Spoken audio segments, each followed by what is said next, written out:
L'utilisateur peut utiliser le registre des documents de l'entrepôt pour entrer des documents accessibles à partir du menu Entrepôt, Registre des documents. En sélectionnant le bouton avec la flèche, la liste des types de documents d'entrepôt sera développée. Cette liste dépend de la définition des types de documents entrés dans le programme et des droits d'utilisateur connectés. Le document de base sur les recettes et le document de livraison. Par conséquent, nous allons sélectionner le document PZ dans la liste des documents. Au début, le programme nous oblige à choisir si les valeurs nettes ou brutes seront données sur le document saisi. Après cette sélection, une fenêtre s'ouvrira avec une liste de fournisseurs, dans laquelle vous devrez indiquer le fournisseur avec lequel vous avez reçu la livraison. Après avoir sélectionné le fournisseur, le programme propose de charger la liste des produits acceptés de ce fournisseur. En sélectionnant le bouton « Oui »,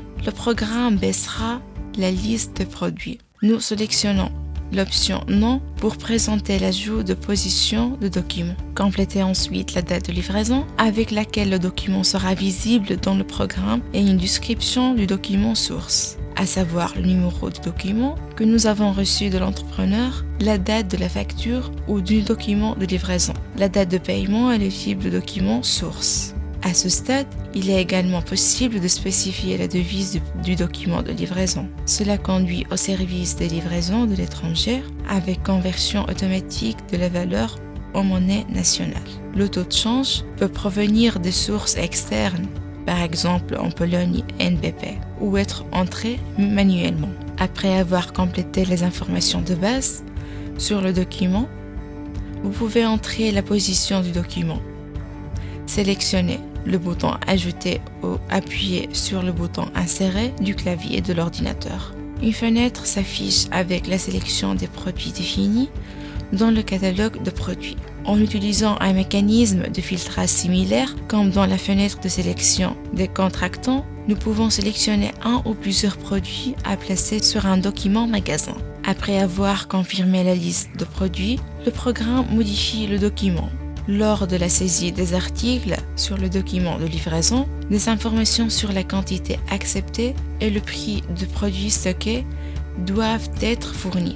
Après avoir sélectionné le produit configuré comme faisant l'objet d'un suivi de livraison et de la date d'expiration, l'ID de livraison doit être toujours spécifié dans la position du document magasin saisi et dans le calendrier disponible. Sélectionnez la date d'expiration du produit de cette livraison. Grâce à cela, il sera possible à l'avenir de préparer les rapports sur l'aperçu des stocks, indiquant notamment les dates de péremption de chaque produit. En saisissant un document magasin, le programme suggère automatiquement le dernier prix d'achat, qui peut être modifié lors de la modification de ce document. Si le prix d'achat diffère de manière significativement du prix entré précédemment, le programme colorera la cellule de produit de sorte que l'utilisateur vérifie son exactitude.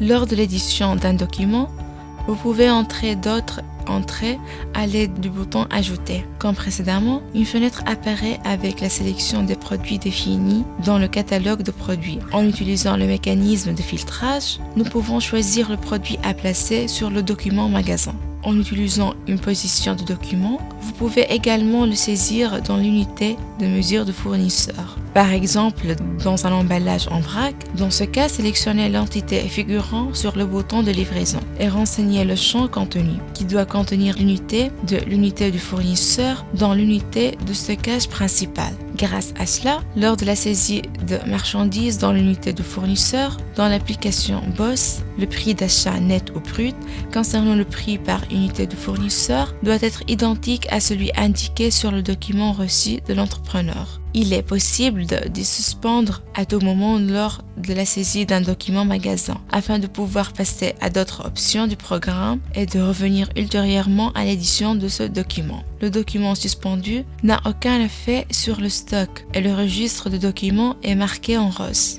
Le bouton Suspendre est disponible dans le coin inférieur droit de l'écran. Il est également possible de compléter le document d'entrepôt en utilisant le lecteur de code à barres. La lecture de code identifie de manière unique la position du catalogue de produits qui est placé sur le document saisi. À la fin de l'édition du document, sélectionnez l'option de publication disponible en bas de l'écran. Le programme informe l'opérateur de la différence de prix d'achat par rapport à la dernière livraison. L'option de contrat contrôle la conformité du produit du document avec ceux convenus avec le fournisseur. Après avoir enregistré le document et activé le service de paiement, le programme propose d'émettre un document de paiement approprié si un paiement en espèces a été fourni dans le document magasin. Enfin, vous pouvez imprimer le document magasin en utilisant les modèles d'impression disponibles. Le document de livraison était un document de recette et nous utiliserons le document de sortie interne pour présenter le document de dépenses. Commencez par sélectionner RW dans le menu Document Record. Une nouvelle fenêtre apparaîtra dans la partie supérieure de laquelle figureront la date du document et le symbole d'entrepôt dans lequel le numéro est introduit. De même, comme pour le document de chiffre d'affaires, ici également avec le bouton Ajouter, nous ouvrons une fenêtre avec la sélection des produits à contenir dans le document magasin.